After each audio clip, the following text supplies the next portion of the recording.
Clear है? अब next करते हैं वर्क डन इन आइडियाबैटिक प्रोसेस। ये थोड़ा सा लेंदी है, लेंदी क्या थोड़ा ज़्यादा लेंदी है, आप लोग बहुत ध्यान से पढ़ेंगे तो बहुत अच्छे तरीके से समझाऊंगा, बहुत अच्छे तरीके से समझ भी आएगा, ठीक है ना? तो इस चीज़ को बहुत क्लियरली तरीके से पढ़िए, ठीक है ना? क्योंकि मैंने बताया मोस्ट इंपॉर्टेंट रहता है आइडियाबैटिक प्रोसेस, ठीक है ना? बहुत सारे फॉर्मूले निकलते हैं, बहुत सारे तरीके से आपको इसमें देखना है, क्लियर?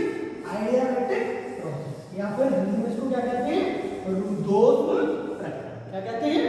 रुद्धोष्म प्रक्रम। वह प्रक्रम जिसमें ना तो हीट बाहर जाती है और ना ही हीट अंदर आती है, इसी को तो कहते हैं रुद्धोष्म प्रक्रम, है ना? तो इसी को हम पढ़ेंगे। इसमें वर्कडन किस तरह, ठीक? वर्कडन तो हमारा एक ही है, अगर हमें लिखना है तो वही लिखेंगे। Let it consider a wall that have first time the volume is v या vi या v1 जो इनिशियल पोजीशन होती है, एंड वी हैव या फिर v2 is the last position और द फाइनल पोजीशन, ठीक है ना? अगर लिखना है तो लिखो, ठीक? मैं लिखवा इसलिए नहीं रहा हूँ क्योंकि देखो लिखवाऊंगा तो और ज़्यादा टाइम लगेगा और बहुत बड़ा वीडियो है, ठीक है ना? वैसे भी आपका लिखने का पेपर भी नहीं है, ठीक? तो मोस्टली क्लियर करो कि मेरी वॉइस पर ध्यान दो और ब्लैक बोर्ड पर ध्यान दो, ठीक है ना? तो हमारा वर्क डन का जो फॉर्मूला है क्या है? Work done is equal to limit v1 to v2 p d v, यही है, ठीक? और यहाँ से हमें क्या हटाना है? यहाँ से हमें p हटाना है। क्यों? क्योंकि p v d v के पदों में हम ज्ञात नहीं कर सकते ना, इसका इंटीग्रेशन हम कर ही नहीं सकते। तो हम क्या करते हैं? हम पहले यहाँ से p को हटाएंगे। कैसे?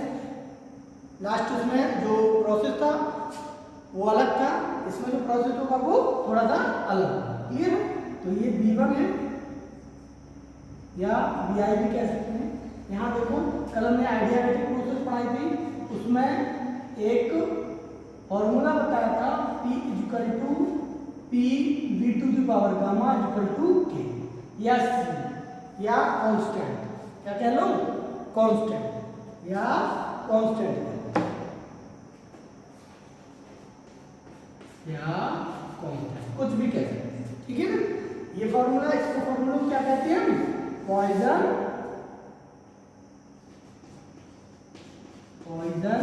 मेथड। क्या कहते हैं? Poison method. पॉइजन मेथड क्या कहते हैं ना सर? हाँ, इसको कहते हैं हम पॉइजन मेथड, ठीक? फॉर्मूला बनाया था p to the power gamma equal to, ठीक है? कांस्टेंट को हम c मान लेते हैं, p मान लेते हैं, k मान लेते हैं, r मान लेते हैं, t मान लेते हैं, w मान लेते हैं, कुछ भी मान लेते हैं, ठीक? हाँ, बस ध्यान रखना कि v मत मानो, w मत मानो, p मत मानो, क्योंकि जब यही मानोगे तो फिर दिक्कत होगी कि हम ये जो c p लिखा है ये दाब है या फिर इसका कांस्टेंट, क्लियर? और बस ऐसे टर्म्स नहीं मानो जो हमें टर्म्स आगे यूज करने, और कुछ भी मानो, ठीक? तो यहाँ वर्क डन के फॉर्मूले में p बराबर v equal to gamma v to the power gamma equal to constant. हम p बराबर निकालते हैं, कांस्टेंट हमने ले लिया c, क्या ले लिया? c कांस्टेंट ले लिया, c upon v to the power gamma, clear है? ध्यान रखना ये v है और ये गामा, क्लियर? इसका मान रख लेते हैं हम इक्वेशन, ठीक? समीकरण फ्रॉम दैट इक्वेशन। इस इक्वेशन से हम इसका मान रखते हैं तो हमारा वर्क डन बराबर कितना हो जाएगा? वर्क डन बराबर हो जाएगा v1 to v2 is equal to p की जगह पर c upon v lambda v gamma d, clear है? v gamma d। अब हम देखते हैं c क्या है? c यहाँ पर कांस्टेंट है, तो हम क्या करते हैं? कांस्टेंट को बाहर दे सकते हैं, आ जाएगा, कोई दिक्कत नहीं, ठीक है? क्योंकि कांस्टेंट को हम इंटीग्रेट नहीं कर सकते। v1 टू v2 लिमिट्स लगा दी, 1 अपॉन v गामा d, ऐसा लिख सकते हैं, या फिर इसको ऐसा भी लिख सकते हैं, हाँ दिखाई दे रहा है, w equal to c v1 to v2 v to the power minus gamma d, ऐसा भी लिख सकते हैं, क्लियर? अब इसका इंटीग्रेट कर लेंगे, करना आता है, बड़ा ही नॉर्मल सिंपल होता है। x to the power n का जब हम इंटीग्रेट करते हैं तो क्या लिखते हैं, x to the power n plus 1 upon n plus 1, यही आता है। मैथमेटिक्स में पढ़ा होगा आप लोगों ने, यही आता है ना। उसी तरीके से हम इसका ठीक कैसे करेंगे, w इक्वल टू c, ये बाहर निकलेगा तो v to the power minus gamma plus 1 upon minus gamma plus 1 की पावर v से लेकर v2 तक की लग गई लिमिट। क्लियर है, कोई दिक्कत, किसी भी प्रकार की कोई प्रॉब्लम यहां तक समझ में ना आया किसी भी तरीके से तो बता सकते, ठीक है ना। अब नेक्स्ट चलते हैं, ठीक। सी ओके, इसको हम थोड़ा और सिंपल वे में लिख सकते हैं, v to the power 1 minus gamma लिख सकते हैं अपॉन 1 माइनस गामा लिख सकते हैं v1 और v2। क्लियर, ये जो लिमिट्स लागू होंगी वो इस पर लागू होंगी, इस पर तो लागू होंगी, तो हम इसको बाहर निकाल लेते हैं। क्या कर लेते हैं, बाहर निकाल लेते हैं। तो ये अपॉन 1 माइनस गामा, ये v पर लिमिट्स लागू होंगी, 1 minus gamma two the power v1 से लेकर v2। क्लियर, हम लिमिट्स को ओपन कर लेते हैं। 1 माइनस गामा, लिमिट्स तो ओपन होगी तो कैसे होगी, v2 1 minus gamma minus v1 1 minus. Clear है, ठीक। ये क्या प्रोसीजर आया, ये आया वर्क डन, ये आ गया वर्क डन का एक फॉर्मूला आ गया। कोई कोई लोग क्या करता है, वर्क डन के फॉर्मूले को यहीं तक छोड़ देता है, ठीक है ना, लेकिन हम इसको यहाँ तक नहीं छोड़ेंगे, हम इसको अभी और आगे ले जाएंगे, ठीक है ना। और आगे हम कैसे ले जाएंगे, और आगे हम कैसे ले जाएंगे, देखो अब हम क्या करते हैं, आगे अब हम क्या करते हैं, जो हमारे कांस्टेंट था हम उसका अंदर मल्टीप्लाई करते हैं, ठीक है। ये फॉर्मूला बन गया, कांस्टेंट का हम अंदर मल्टीप्लाई, जब हम c का मल्टीप्लाई करेंगे तो क्या आएगा, 1 माइनस गामा, ये तो बाहर चल रहा है, c का अंदर मल्टीप्लाई करेंगे c v2 1 minus gamma minus c v1 1 minus gamma. Clear है, कोई दिक्कत, ये भी एक फॉर्मूला बन जाता है, ठीक, ये भी एक फॉर्मूला बन जाता है। फॉर्मूला तो नहीं जाएंगे, लेकिन इसको हम एक और इक्वेशन इस तरीके से मान सकते हैं। क्लियर है, कोई दिक्कत नहीं होनी चाहिए हमारे ख्याल से, ठीक है ना। अब हम क्या करते हैं, अब हम और आगे चलते हैं, ठीक। अब क्या करते हैं, हम जानते हैं कि एक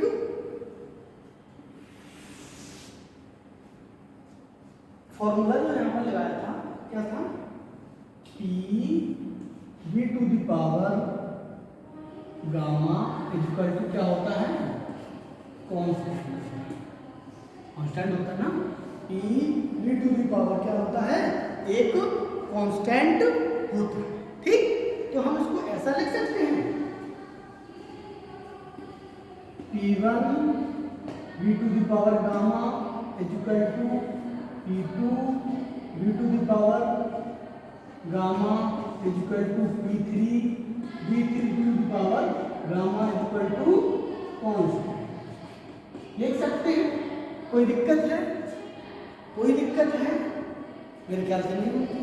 अब हम क्या करते हैं, जो ये कांस्टेंट है, कांस्टेंट को हमने यहाँ क्या माना था, c, अगर हम c की जगह पर ये रख दें तो कोई दिक्कत, अगर हम c की जगह पर ये रख दें तो कोई दिक्कत, अगर हम c की जगह पर ये रख दें तो कोई दिक्कत नहीं होनी चाहिए, क्योंकि ये सारे क्या हैं, कांस्टेंट। उसी को हम लेके चलते हैं इस इक्वेशन, ठीक। इस इक्वेशन सुने, फ्रॉम द इक्वेशन मैंने यहाँ पे मानी थी, ये 2 मान, ठीक। इस इक्वेशन और एक चीज याद रखते हैं, जैसे ये v2 का पद है, क्या का पद है, v2 का पद है, तो यहाँ पर हम क्या रखेंगे, p2 v2 आना, ठीक है। और यहाँ पर क्या का पद है, v1 का पद है, तो यहाँ पर हम क्या रखेंगे, p1 v1, ठीक। क्योंकि सिमिलर रखते हैं तो हमें आगे दिक्कत नहीं आती, तो हमारा वर्क डन का जो फॉर्मूला है वो आ जाएगा 1/1 माइनस डेल्टा इक्वल टू सी की जगह पर हमने क्या रखा है P2 V2 to the power gamma और ये आ जाएगा V2 to the power 1 minus gamma. Clear हो गया? यहाँ माइनस लगा दिया, दिखाई दे रहा उस तरफ। सी की जगह पर लिखेंगे V1 वाला प्रोसेस, मतलब ये वाला, तो आ जाएगा P1 V1 to the power gamma और यहाँ है V1 1 माइनस गामा। क्लियर दिखाई दे रहा है आपके तक? देख लूँ जरा एक बार। हाँ दिखाई दे रहा है, क्लियर है, कोई दिक्कत नहीं। ठीक, अब नेक्स्ट देखते हैं 1 माइनस गामा। यहाँ देख रहे हैं हम आधार समान होने पर गुणा में लाते हैं, जुड़ जाते हैं। जब ये जुड़ेंगे तो ये माइनस का प्लस का कैंसिल हो जाएगा। क्या बचेगा? P2 तो यहाँ बचेगी, V2 का क्या बचेगा? V2 की पावर 1। क्या बचेगा? V2 की पावर 1। चलो हम 1 नहीं लिखते, क्लियर? माइनस P1 यहाँ माइनस जोड़ेंगे, माइनस माइनस में माइनस प्लस का कैंसिल हो जाएगा। V1 की बात कितनी बचेगी? 1। चलो हम नहीं लिखते, क्लियर? तो हमारा नया फॉर्मूला जो आता है वो आता है W equal to 1/1 minus delta P2 V2 minus P1 V1। Clear है? कोई दिक्कत? यहाँ तक कोई दिक्कत है? नहीं है ना? ये भी एक फॉर्मूला आ जाता है। ठीक, अब हम और नेक्स्ट देखते हैं। ठीक है, और अब हम इसके और आगे देखते हैं। और आगे वैसे यहाँ भी लिख सकते हैं, चलो ठीक है। अब हम जानते हैं